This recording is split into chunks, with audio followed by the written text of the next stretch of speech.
지금 이 시간에도 언약을 붙잡는 시간이 되기를 주님의 이름으로 축복합니다. 하나님께서 말씀하십니다. 그리고 부족한 종의 입을 통해서 말씀하실 때 제가 듣겠나이다. 이런 자세에 우리는 말씀을 들어야 될 줄 믿습니다. 이렇게 인터넷에 이제 유튜브 많이 강연하는 분들 이야기 들어보면 김창옥 씨 요즘에 유명하잖아요. 그분이 이렇게 강연을 하는데 제일 힘든 사람이 중학교 2학년 학생이래요. 왜냐면 이제 잘 모르니까 막 그 반항심 많은 나이에 이제 의자에도 막 삐딱하게 누워가지고 한번 해봐라 이렇게 해가지고 말을 하니까 얼마나 이렇게 말하는 게 부담스럽겠어요. 근데 이제 저에게 목사인 저에게 있어서도 이렇게 어려운 사람들이 있거든요. 어떤 사람이냐면 우리가 모두 다 이렇게 영적 문제를 가지고 있거든요. 근데 난 영적 문제 없어 하고 이렇게 앉아 있는 사람들이 몇몇 있어요. 영적인 거 아직 깨닫지 못하고 어디 설교 잘하나 한번 보자 이렇게 해가지고 쳐다보시는 분들이 몇 계시다고요. 여기는 안 계신데 정말로 우리가 우리에게 하나님을 떠난 그 문제가 있음을 깨닫고 지금 이 시간에 하나님께서 나에게 무엇이라 말씀하시는지 듣고 깨닫는 여러분들 되시기를 주님의 이름으로 축복합니다. 그런 사람들은 말씀 듣는 자세가 다릅니다. 하나님께서 나에게 오늘 어떤 말씀을 주실까 이런 사모하는 마음으로 앉아있는 그분에게 하나님께서 더 큰 은혜를 주실 줄 믿습니다. 요즘에 이제 조금 전에 이제 임영웅이라는 가수가 엄청 히트했잖아요. 저도 이제 트로트를 별로 안 좋아했는데 제가 어디를 가면은 항상 그 트로트가 틀어져 있어요. 그러다 보니까 이제 저도 그거 멜로디를 이렇게 듣다 보니까 제가 임영웅이구나, 저분이 임영웅이구나. 처음에는 좀 오징어같이 생겼는데 점점 시간이 갈수록 대상을 받을수록 사람이 변하는 거예요. 참 멋있다. 또 TV를 보는데 근데 그 임영웅 씨의 노래를 듣고 어떤 사람은 우울증이 치료되었다 이렇게 이야기하는 분들도 있더라고요. 정말로 사람의 말하는 그 노래를 통해서도 우울증이 치료가 되는데 하나님의 말씀을 듣는다면 우리에게는 영과 혼과 육이 살아나는 역사 일어날 줄 믿습니다. 몸에 난 상처는 약을 바르면 됩니다. 근데 마음에 난 상처는 어떻게 해야 될까요? 어디에 무엇을 발라야 하겠습니까? 우리 가슴에다가 약을 바를까요? 우리 뇌에다가 약을 발라야 되는 마음이라는 곳이 어디 있습니까? 하나님의 말씀이 내 마음속에 박힐 때 치유가 일어나는 줄 믿으시기 바랍니다. 우리는 알고 있잖아요. 개인은 스스로 알고 있잖아요. 저 스스로도 그걸 늘 깨닫고 있거든요. 그래서 오늘 나에게 오직 그리스도가 필요하다.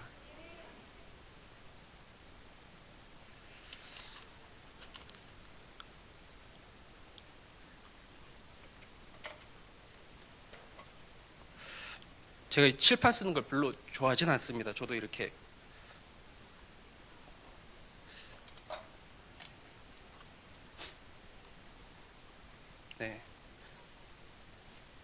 조금만 쓰겠습니다. 어르신들이 이렇게 힘들어하시는 거 아는데 본론으로 바로 들어가서 이제 제가 오늘 제목을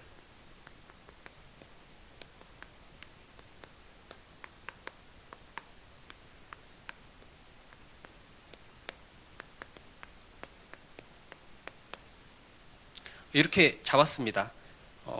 여러분들 중에서 혹시나 육항을 모르시는 분들이 없기를 주님의 이름으로 축복합니다. 육항이 뭘까요?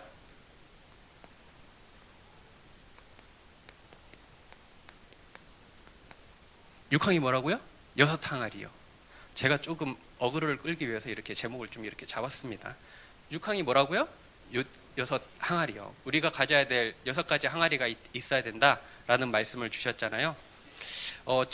지난주에 그 말씀 요한복음 2장 말씀은 엄청난 유명한 말씀이에요. 왜냐하면 제가 이렇게 한번 이렇게 전도하러 갔는데 그렇게 술을 많이 마시는 분이 계셨어요. 근데 이제 그분도 술을 많이 마셨던 분도 이 구절을 알고 있더라고요. 어떻게 이야기하냐? 예수님께서 놀고 마시라고 물을 포도주로 바꿨다라고 이렇게 알고 있는 분이 있어요. 교회를 안 다니는데도, 교회를 잘 안 다니는데 어디선가 들었나 봐요, 그거를. 우리는 그렇게만 알고 있으면 될까요, 안 될까요? 안 되겠죠. 거기에 핵심 포인트가 무엇입니까? 예수님을 주인으로 모셨더니 물이 변하여 포도주가 되었다라는 게 핵심이잖아요. 참 이 하나님의 말씀을 우리가 어떻게 듣느냐에 따라서 이걸 내 마음대로 잡아버리면 그게 고집이 되어버린다니까요. 그분한테 아무리 얘기해도 그분이 들을까요? 안 들을까요? 안 들어. 그냥 하나님의 말씀을 자기가 붙잡은 게 전부야. 어떻게? 놀고 막으라고 예수님이 물도 포도주로 변했대잖아요. 그러니까 난 먹고 마실 거예요. 이렇게 한다니까. 예수님이 놀고 마시라고 물을 포도주로 바꿨습니까? 아니거든요. 그래서 우리가 첫 번째로 가져야 될 항아리가 어떤 항아리라고요? 말씀의 항아리.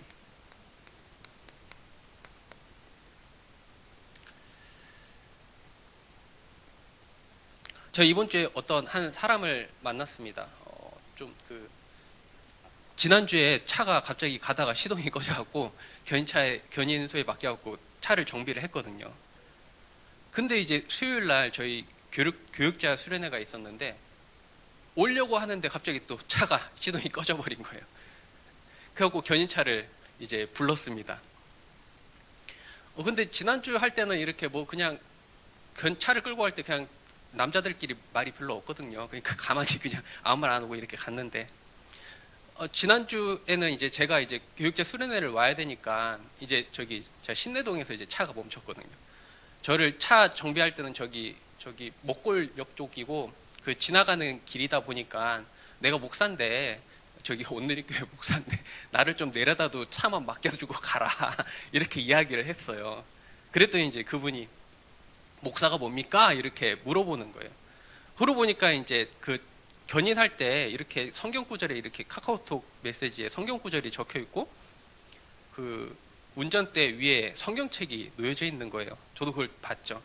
그러니까 이제 목사? 내가 뭐 하는 분이 목사까? 저도 이렇게 생각하다가 이제 인터넷으로 찾았더니 영적인 생활을 돕는 사람이다 이렇게 알려주고 그랬더니 이제 그분이 나 성경을 3번이나 읽었다 이렇게 이야기하는 거예요. 그러면 또 어떻게 해야 돼요? 또 그냥 가만히 있으면 되겠습니까? 제가 또 목사인데 그 그리스도 아시냐? 예수님 그리스도 아시냐? 그래갖고 또 저희가 잘하는 거 있잖아요. 물에서 나무는 땅에서 하늘 새는 하늘에서 아우 떨리니까 말도 잘 안 나와. 이렇게 안 했어요. 그때는 수수수수 이렇게 왜 예수님이 이 땅에 오셔야 됐는가? 그러면서 이제 또 크리스마스니까 이제 메리 크리스마스 왜 크리스마스에 이제 크리스마스 이렇게 한 줄 아냐 하면서 이제 예수 그리스도에 대해서 설명을 하기 시작했습니다. 그러면서 이제 요한복음 20장 31절을 한번 읽어봐라. 요한복음 20장 31절을 읽어봐라. 여러분들 아시나요? 요한복음 20장 31절에 뭐라고 나오는지? 오직 이것을 기록함은 너희로 예수께서 하나님의 아들 그리스도이심을 믿게 하려 하며 또 너희로 믿고 그 이름을 힘입어 생명을 얻게 하려 함이니라. 성경을 3번 읽어도 정말로 예수가 그리스도라는 관점으로 우리가 성경을 보지 않으면 그냥 글자 있는 것밖에 안 돼요. 성경을 많이 읽었다고 자랑하는 분들이 많이 있는데 그런 분들이 어디서 나오는지 아세요? 교도소에서 나옵니다.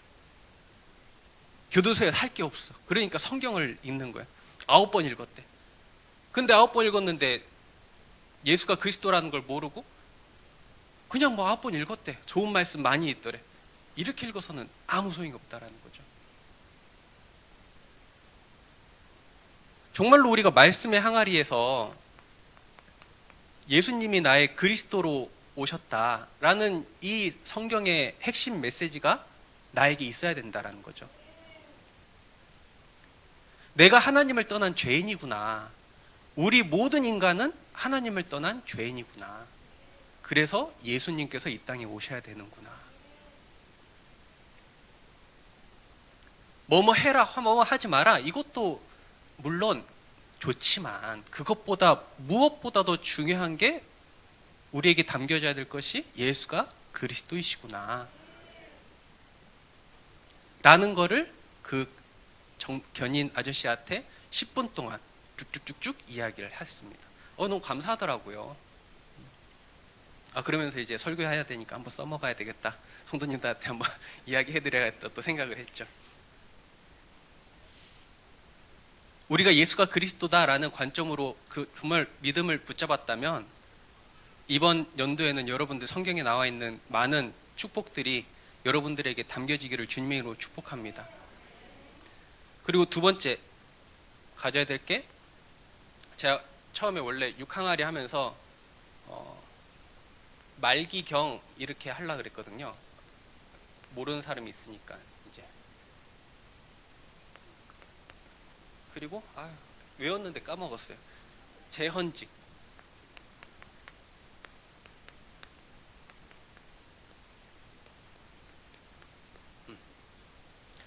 기는 뭘까요? 기도 응답의 항아리. 역시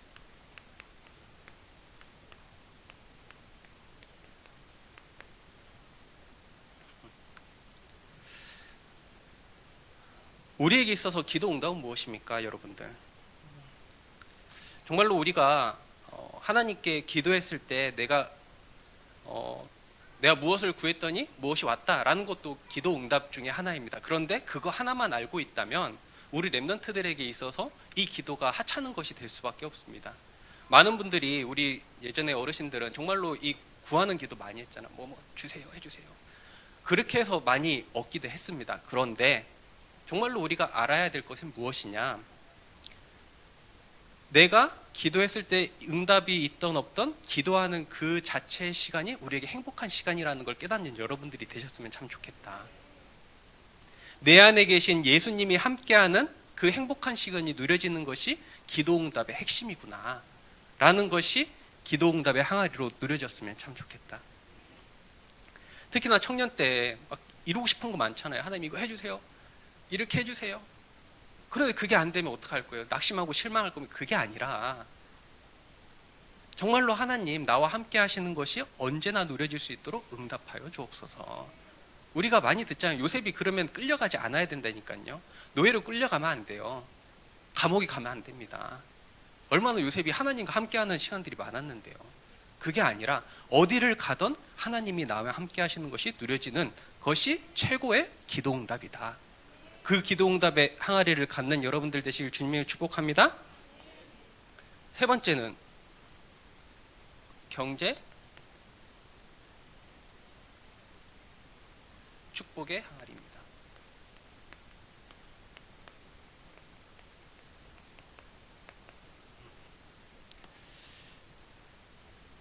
참 경제 이야기 할 게 저는 그렇게 많지는 않습니다. 그런데 또 감사하게도 이번 주 금요일에 목사님께서 아주 그 핵심을 잘 이야기해 주셔가지고 그거를 몇 개 말씀드립니다. 우리에게는 세 가지 경제가 있어야 됩니다. 세 가지 경제 중 첫 번째가 빛의 경제, 두 번째가 선교 경제, 세 번째가 렘넌트 경제. 이 뭔가 그러시는 분들은 금요예배 메시지 들어보셔요. 목사님께서 아주 잘 우리에게 설명해 주셨습니다. 그리고 이 모든 것들을 성령의 인도받아야 된다라고 말씀해 주셨습니다. 또한 저도 한 가지 고백할 거 있습니다.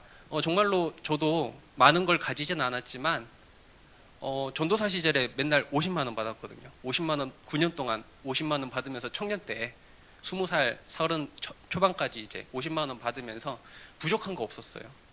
너무 감사한 일이죠. 그러면서 또 제일 측근이 공격하기를, 어머니께서 공격하기를, 너 그래가지고 장가 가겠냐? 라고 물어보시는 거예요. 한 달에 50만 원 받아가지고 뭐 살릴 수 있겠냐? 가정 먹여 살리겠냐? 그러니까 그 말은 돈이라도 벌어놔야 되지 않겠냐? 뭐 이렇게 사모님인데 저한테 그런 얘기를 하는 거예요. 근데 지금 어떻게 저 결혼 잘해가지고 애 잘 키우고 있습니다. 한 가지는 분명하게 이야기할 수 있습니다. 청년들 돈 모은다고 고생하지 마세요. 그게 중요한 게 아니라 내가 얼마만큼 준비되어지느냐. 그러면 나를 돈 보고 오는 게 아니라 나 자신을 사랑할 수 있는 사람을 만나게 되어진다. 이거는 당당하게 말씀드릴 수 있다는 거. 그리고 또한 우리가 경제할 때 많이 받는 것을 응답으로 착각하는 분들이 있는데, 아까 얘기했지만 내가 돈 10억이 있었다면 이 자리에 있을 수 있을까요? 어디 놀러 갔을 거예요, 우리. 저도 마찬가지고 저에게 돈이 많았다면 어디 놀러 갈까? 어디 놀러 갈까? 어디다 쓸까? 이 생각에 사로잡혀 있다고요, 우리가. 그래서 하나님이 경제를 안 주시는 거예요. 우리가 얼마만큼 생겨도 이 돈을 하나님 앞에서 얼마만큼 운영할 수 있는가를 하나님께서 보신다니까요. 그 사람에게 주신다. 그리고 저는 이런 사람 또 봤습니다. 200만 원을 버는데 300만 원을 쓰는 사람을 봤어요. 그런 사람들이 간혹 있어요. 간혹. 이런 사람들은 일을 안 하는 게 좋아요. 이런 사람 특수한 거니까 특수한 경우도 말씀드리는 거예요. 무조건 많이 받는 게 중요한 게 아니라는 걸 말씀드리는 거예요. 막 일을 했는데 일을 좀 하다 보니까 몸이 너무 아프다 보니까 병원에 다 갖다 주는 사람이 있대. 그렇게 경제를 써서 되겠습니까? 이 경제는 또 나중에 더 말씀드리도록 하고. 네 번째, 제자 공동체 항아리. 예수님께서 우리를 구원하신 그 순간부터 우리는 제자인 줄 믿습니다. 여러분, 베드로를 잘 보세요. 예수님께서 너를 사람 낚는 어부로 불러주셨거든요. 그래놓고 우리가 잘 알고 있지 않습니까? 멋있는 고백, 주는 그리스도시요 살아계신 하나님의 아들이십니다 라고 고백한 그 바로 다음에 예수님께서 이제 십자가 지시고 부활하실 걸 이야기하니까 절대 죽으면 안 됩니다, 이렇게 헛소리를 하는 제자도 있다니까요. 그리고 예수님께서 번화산으로 이제 데려가고 기도하는데 모세 이제 엘리야 나타나서 3명 나타나니까 초막 셋을 여기 짓자고 하는 베드로였어요. 그리고 또한 뭐예요? 베드로가 예수님이 십자가에 죽으시니까 도망을 가버려요. 부인하고 도망을 가버려요. 이것 또한 제자의 모습 중에 하나다. 내가 제자인데 내가 이래도 될까라고 생각하시는 분들 많이 있겠지만 괜찮아요. 그것도 그 과정에 있는 부분입니다. 근데 우리가 누려야 될 건 뭐예요? 예수님께서 부활하신 후 베드로의 모습을 우리가 또한 받아야 된다는 거죠.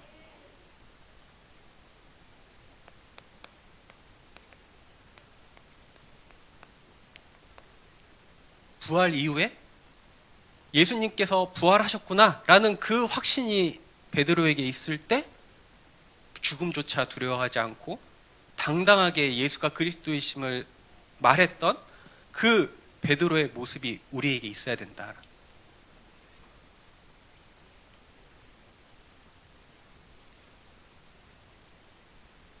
다섯 번째입니다. 헌신의 항아리.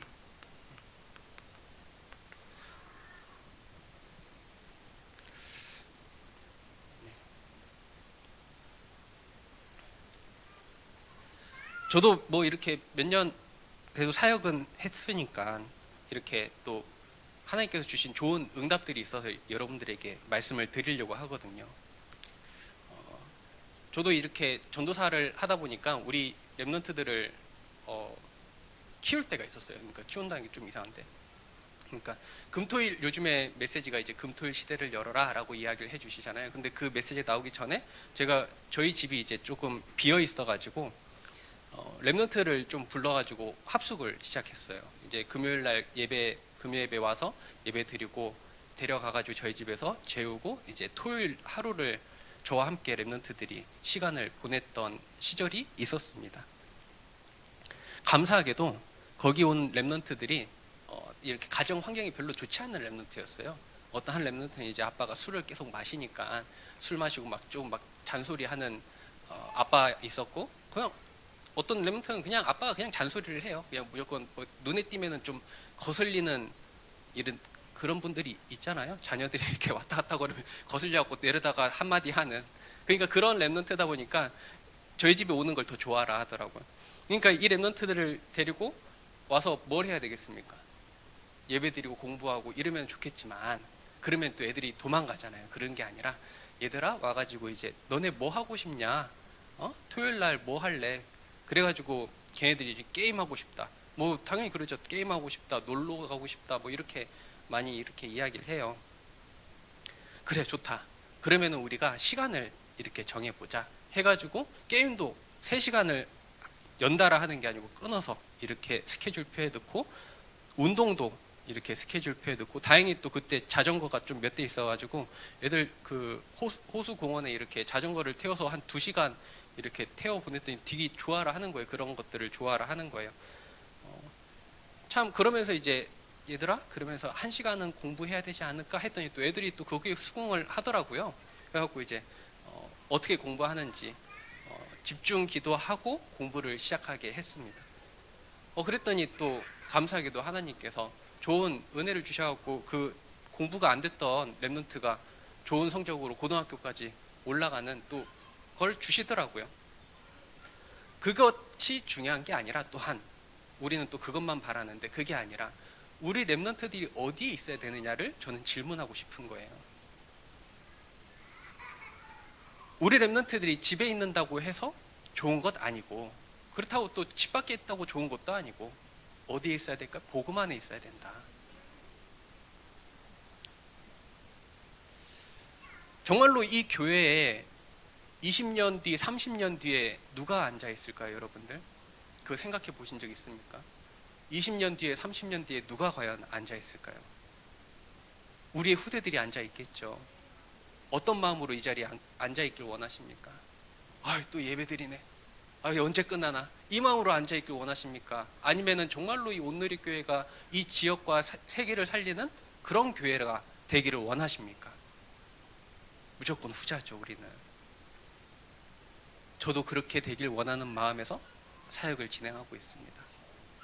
그래서 여러분들의 기도가 더욱더 필요합니다.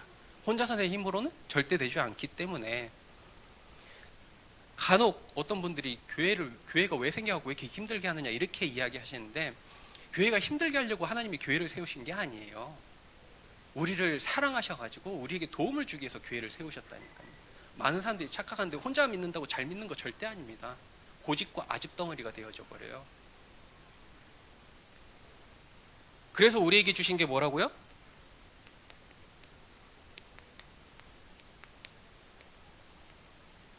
직분의 항아리를 주셨다.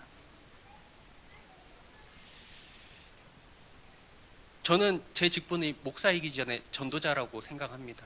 왜냐하면 저도 전도자를 통해서 이 자리까지 올 수 있었거든요.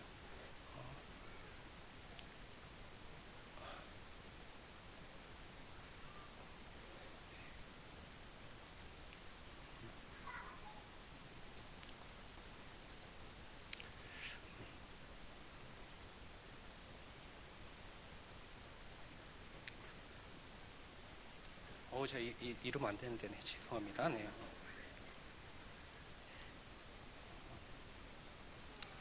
항상 저에게는 이 전도자라는 말이 너무 이렇게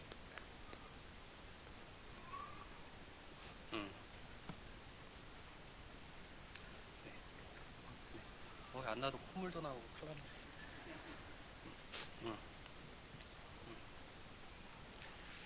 우리가 현장에 전도자가 있기 때문에 제가 이 자리에 있듯 저도 현장에 전도자로 있으려고 합니다. 여러분들도 그렇게 되기를 주님의 이름으로 축복합니다. 네. 제가 더 했다가는 별로 이렇게 안 좋을 것 같아서 두 번째로,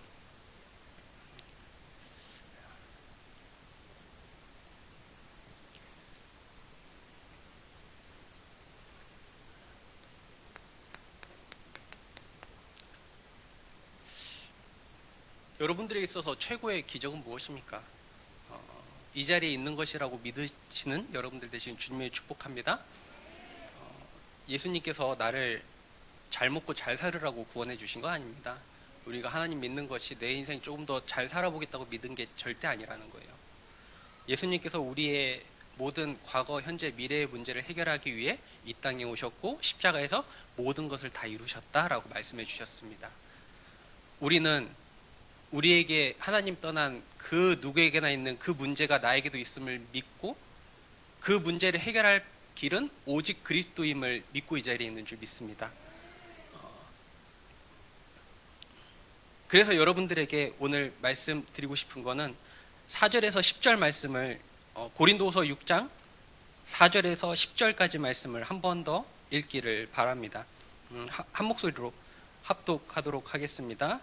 오직 모든 일에 하나님의 일꾼으로 자천하여 많이 견디는 것과 환난과 궁핍과 고난과 매맞음과 갇힘과 난동과 수고로움과 자지 못함과 먹지 못함 가운데서도 깨끗함과 지식과 오래 참음과 자비함과 성령의 감화와 거짓이 없는 사랑과 진리의 말씀과 하나님의 능력으로 의의 무기를 영광과 욕됨으로 그리했으며 악한 이름과 아름다운 이름으로 그리했느니라.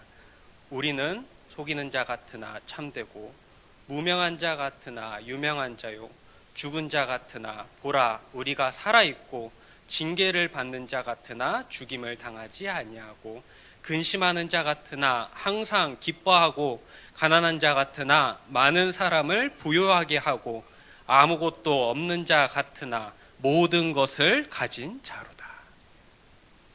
우리가 어떤 사람이라고요? 모든 것을 가진 사람이다. 이것보다 더 큰 기적이 있을까요, 여러분들? 여러분들은 모든 것을 가진 사람인 줄 믿으시기 바랍니다. 그렇게 행복한 일주일을 보내는 여러분들 되시기를 주님의 이름으로 축복합니다.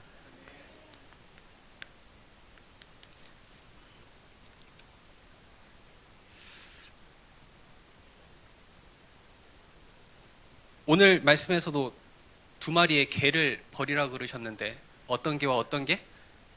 편견과 선입견과 편견. 그러기 위해서 우리가 결론의 말씀으로 11절과 13절을 다 같이 한 목소리로 읽도록 하겠습니다. 시작. 고린도인들이여 너희를 향하여 우리의 입이 열리고 우리의 마음이 넓어졌으니 너희가 우리 안에서 좁아진 것이 아니라 오직 너희 심령에서 좁아진 것이니라. 내가 자녀에게 말하듯 하노니 보답하는 것으로 너희도 마음을 넓히라.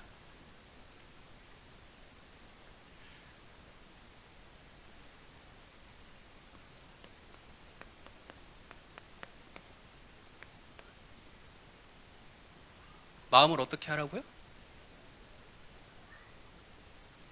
누가 수근수근거려도 어떻게 하라고요? 마음을 넓히시기 바랍니다. 아무것도 아니야. 난 오직 복음만 들을 거야. 저 사람이 뭐라고 해도 난 오직 이 길만 갈 거야. 누가 나를 해코지 한다고 해도 나는 이 길만 갈 거야. 그렇게 마음을 넓히는 온누리교회 모든 성도님들 되시기를 주님의 이름으로 축복합니다. 그러면서 한 가지 더, 너무나도 사랑스러운 우리 성도님들이니까 결론의 말씀으로 6장 1절과 2절 말씀 다 같이 합독하고 말씀 마치도록 하겠습니다. 다 같이 고린도서 6장 1절과 2절 합독합니다. 시작. 우리가 하나님과 함께 일하는 자로서 너희를 권하노니 하나님의 은혜를 헛되이 받지 말라. 이르시되 내가 은혜 베풀 때에 너에게 듣고 구원의 날에 너를 도왔다 하셨으니 보라 지금은 은혜 받을 만한 때요 보라 지금은 구원의 날이로다. 아멘. 우리가 전에 했던 일, 내가 이렇게 해봤는데요 했던 것 중요하지 않습니다. 왜요? 하나님께서는 우리에게 날마다 새로운 일을 행하시겠다 말씀해 주셨습니다. 간혹 제가 사역하다 보니까 많은 분들이 그래, 나 이거 해봤는데요, 나 가족 전도 해봤는데요, 우리가 이렇게 전도하려고 해봤는데 이제 남편에게 복음 전해봤는데 절대 안 듣던데요. 그게 아니라 하나님께서 또 새 일을 행하시겠다고, 새 은혜를 주시겠다고 말씀해 주시잖아요. 그리고 새로운 사람을 보내주셨잖아요. 그러면 하나님께서 어떻게 하신다고? 이 만남을 통해서 일을 행하여 가신다고 말씀하시거든요. 우리는 이걸 놓칠 때가 많거든요. 여러분들 새롭게 시작할 수 있는 여러분들 되시기를 주님으로 축복합니다. 이 시간 합심으로 한번 기도하도록 하겠습니다. 이번 한 주간 우리는 어떤 언약을 붙잡고 살아가야 되냐? 내 인생 최고의 응답의 기회를 붙잡고 살아가야 됩니다. 2025년도 하나님께서 우리에게 새로운 응답을 주실 줄 믿습니다. 그 언약을 붙잡고 기도하는 성도님들에게 하나님께서 이 은혜를 주실 줄 믿습니다. 하나님 2025년도에 온누리교회가 새롭게 시작할 수 있는 온누리교회 될 수 있도록 은혜를 허락하여 주옵소서. 이끌어 가시는 담임 목사님을 위해 다 같이 기도하도록 하겠습니다.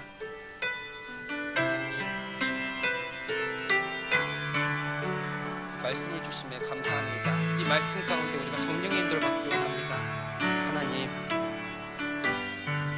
우리의 생각과 우리의 수준이 아닌 하나님의 능력과 하나님의 역사하심이 보여지는 우리가 될 수 있도록 인도하여 주시옵소서. 이 오늘의 교회가 하나님 이 지역을 살리고 시대를 살릴 수 있는 교회 될 수 있도록 응답하여 주시옵소서. 하나님 이끌어가신 담임 목사님에게 성령의 충만함을 더하여 주옵시고 하나님께서 주신 말씀 우리 가운데 잘 받은 목과 같이 박힐 수 있도록